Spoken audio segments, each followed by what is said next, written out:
Just loving this moment. Can we stay here forever? I'm loving this moment. Can we stay here? Good morning, beautiful people. Ang sarap ng feeling. May pagka-chubby-chubby na ako, diba? May laman na ako, may laman. Kaya siya nung nakaraan, diba? Mga nakaraang few months ago, talagang wala akong laman, be. As in, ang pangit tingnan ko ba? Yun yung anak ko.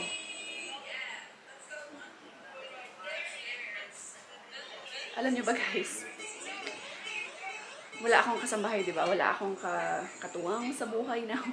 I mean, si Alp kasi pumunta doon sa printer shop. Si Alp wala rin tulog yan, guys. Kasi talagang wala kaming kasambahay. So, kailangan ko rin kahit pa paano pa rin talaga ng support. So, like now, kasi may duty siya, but I need him. May mga orders ako sa Shopee. So, kailangan kong pumunta sa printing shop. Hindi ko naman maiwan tong maliit. Kasi si Arya nasa school. So, si Alp yung kailangan pumunta sa printing shop para magpa-print ng mga orders ko. So, yun. And, kaya ayan, dito ko, habang kasi kailangan kong maghugas ng plato, kailangan kong magluto ng breakfast, ng lunch. So, si Arya, si Arya, hindi ko maiwan dun sa sala naglalaro. So, dito ko lang siya, binigyan ko siya ng computer. Ayan, nakaupo lang siya. Nakikita ko lang siya sa mata. Alam niyo. Nakikita ko na yung ginagawa niya. Binibigyan ko lang siya ng food, yan lang for now. Para lang hindi siya maglilikot-likot, guys. Kasi pag nandun siya sa sala, pag dito ako, tapos naglalaro siya, lumalabas, naglalaro dun sa tubig sa labas, tapos kung ano-ano, natakot ako baka may isubo sa bibig. Alam niyo yun. So, ayan. Ang galing ng bata. Alam niyo ba si Aryan? Walang mouse na ginagamit yan, pero alam niya yung mga shortcuts ng computer, ng keyboard. Alam niya yung fast forward, alam niya yung slow mo, alam niya yung next, ay, grabe yung bata.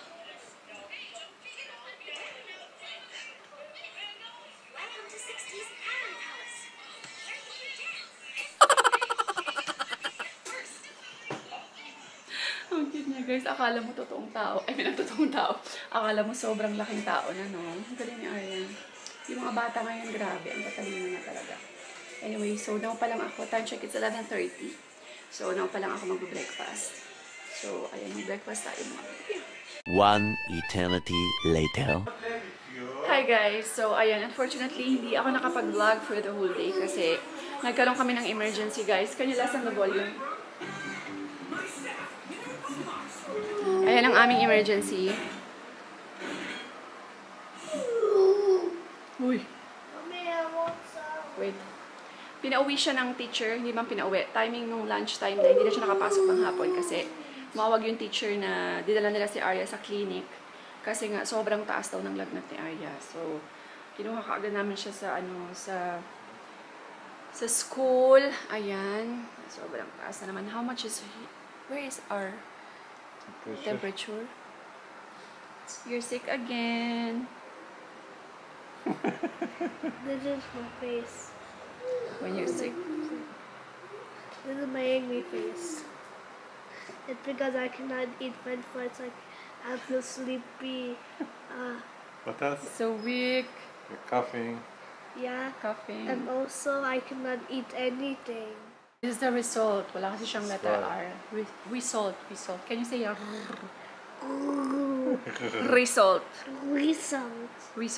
Result. So, ayan. Kalbo. Thank you for your compliment. Thank you. So, ayan guys. Dala namin sa ospital si Arya. Shout out, big shout out to Dr. Elior, Selena Araneta. Ayan, thank you so much. Siya ang palagi kong takbuhan. Pag may kailangan ako kay Arya talaga, guys. Now, kahit nasa New Zealand, they are New Zealand, right? Daddy, Or Australia. New Zealand. Wait, Arya. Nasa New Zealand na yata si Doc Flor. So, wala na siya dito sa Philippines. Pero grabe, guys. Very, very, ano pa rin siya. Talagang ready pa rin siya para, you know, anytime na may kailangan ka talaga ako kay Arya. Or sa mga bata, pag may sakit. Siya talaga yung takbuhan ko muna kasi hindi ko kaagad madadala yung mga bata sa ospital, diba? Like today, nakaschedule na siya for pedia, for tomorrow pa.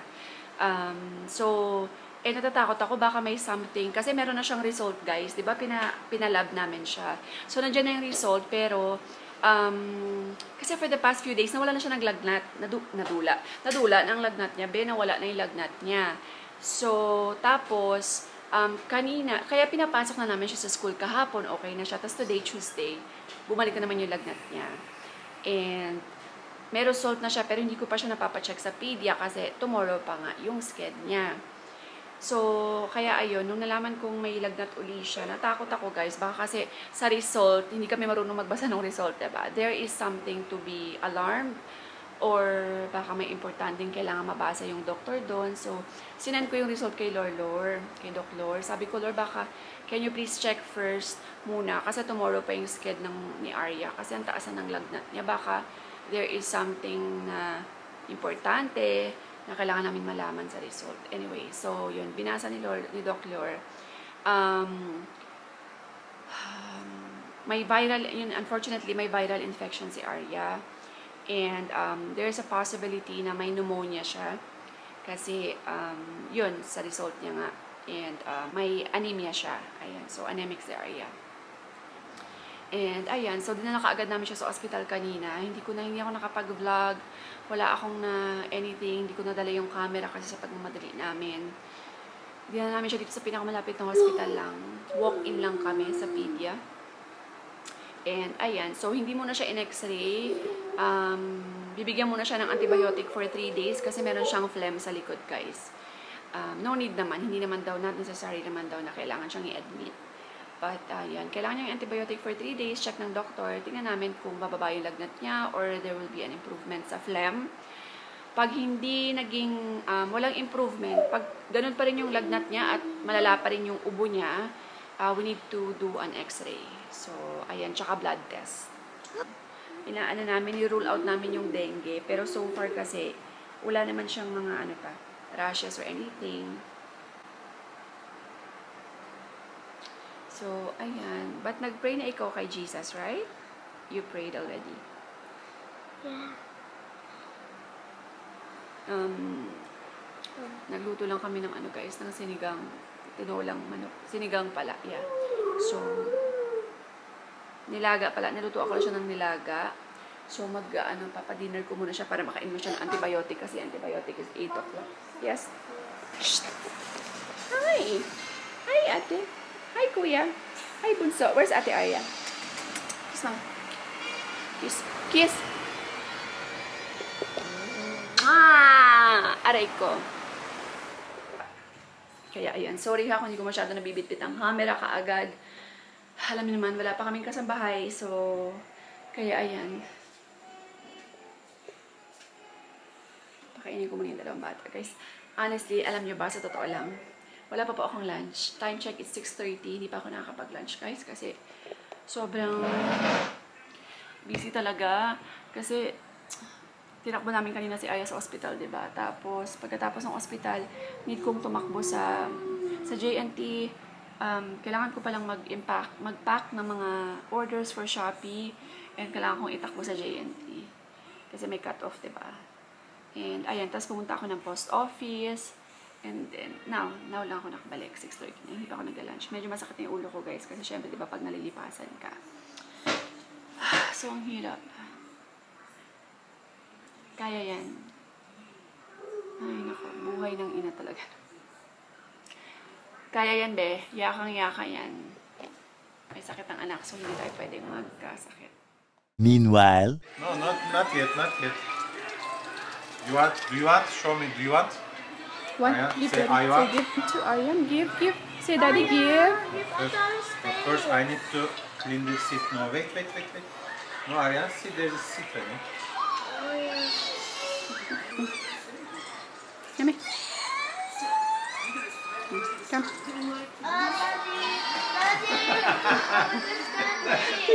Guys, kunin yung buong It's It's too orange much. for you. Right? You want, ma? Say please. Please. Please. Say Please. please. Eat, please. Come on, daddy. See, he wants to get better, right?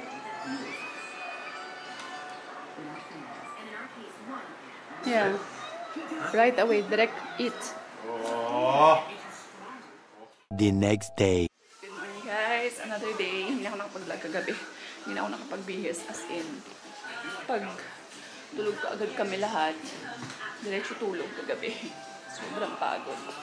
Ayan ang aking baby. How are you? Oh, where's your pillow? Ang bait naman. Guys, oh, nautusan na, oh. Oh, thank you. Put Ate Aya. Ate Aya. Kiss Ate Aya. Kiss Ate Aya. Oh, sus. Oh. Ay, be, tingnan nyo. Nakita niyo yun. Sobrang bait ng anak ko. Did you see? How Aryan is taking care of you?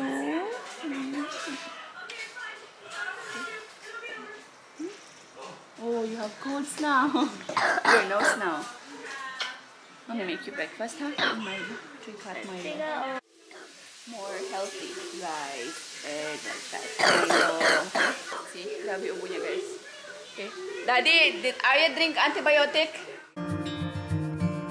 Close your eyes. Get some rest. I'm by your side. Lay your head on my chest.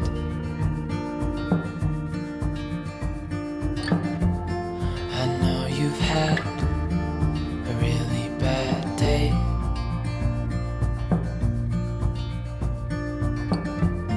But I'm right here, it's gonna be okay.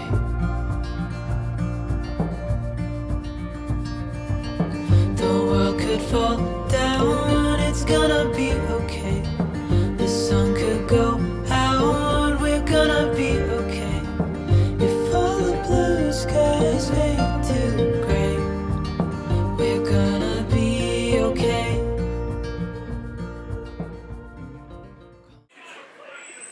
Ano natin ang breakfast si Arya? One more.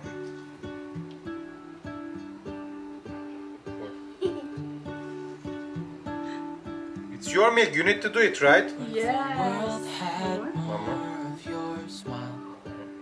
What if more? the wind One more. could One more. spread your love? It's not finished. Your milk, you need to do it, man. Okay? It's your responsibility. Everyone Don't expect everything from mom and dad, okay? Good job. Okay, now here, this one. birds will sing about your Ready? More. maybe the trees will whisper the word.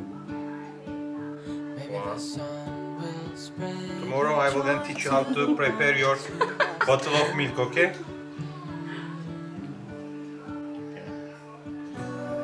Two. It should be 4, Aryan. Okay. 3. Yes. Last one. One more.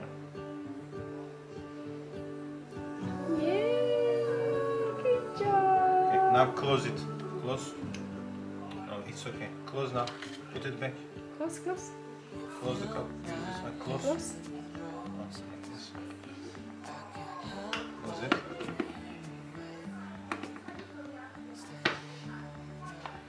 Okay. Yay! Thank you. But no, ha? You will eat now. Wait. Cute niya, guys. Marunong na siya maglagay ng gatas niya. O, naghihintay siya. So, ayan mga bash. I-end ko na tong vlog finally. Kaya yan, kaya. Kita nyo, nakahapo ako, diba? Dali lang. Lagay ko kayo dito. Ayan. So yun guys, update kay Arya. So far, praise God.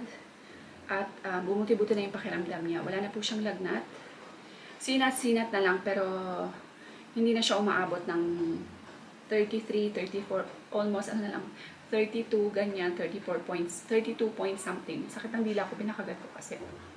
Tapos, ayan, I think, continue pa rin siya ng antibiotic. Hopefully, by tomorrow yung last day niya. And Saturday, we will go back to Herpedia. Mag-ano kami, mag-x-ray kami sa Saturday. We will see kung saan ang kanyang baga. And, so ayan, laban lang tayo, continue pa rin. Palaging tatandaan na hindi nagbibigay ang Diyos ng any trials na hindi natin kakayanin. Diba? So, alam ko, lalagpas din tong, lilipas din tong phase na to ng buhay namin. Diba? So, ayan. Lumalaban na naman kami ni Al. We're still fighting. We're so thankful for Papa kasi si Papa talaga is nandyan lang talaga supporting us. Lalo na ako, supporting me. Ayan, kaya tapos, malapit na yung birthday ni Papa, guys. Alam nyo ba? So, ayan yung inaano ko ngayon. Gusto ko siyang bigyan ng something. So, meron pa naman akong, March 15 pa naman yung birthday ni Papa. So, meron pa akong mga, ilang days pa? 2 weeks, 3 weeks pa. Makakapag-prepare pa ako ng 3 weeks. Kung ano yung papagplanuhan ko pa siya. Si Papa kasi ayaw naman kasi yan ng gastos. Ayaw niya ng bonggang mga birthday party yan. So, may gagawin lang ako something special sa kanya siguro. May ibibigay lang ako something special na yung, ayan, let's see. Basta, this year, kailangan may maibigay ko kay Papa. Kailangan may magawa kami sa kanya. Kasi last year, wala yata akong nagawa sa birthday ni Papa. Parang cake lang. Binigay ko sa kanya. But this time. So, ayun lang guys ha. Thank you all so much sa lahat ng mga prayers, sa lahat ng mga nagkasan sa akin ng message, that they are keeping Arya in their prayer, they're keeping us in their prayer. So, we really appreciate you guys. Maraming salamat po. I read all your messages. Hindi ko lang po talaga kaya lahat replyan. So, I hope you understand. And, ayan, as much as possible, I'm replying thank you. Ayan, kasi saglit lang talaga ako nakakaupo guys. Tapos, kilos na naman, ganyan. So, ayan. I hope you understand. So, thank you all so much mga besh. Just keep on fighting, keep on moving forward, just have faith, and ayan, stay positive all the time. And I guess we will see you in the next vlog. Bye! I see you struggle like butterflies in water. Can't keep moving forward.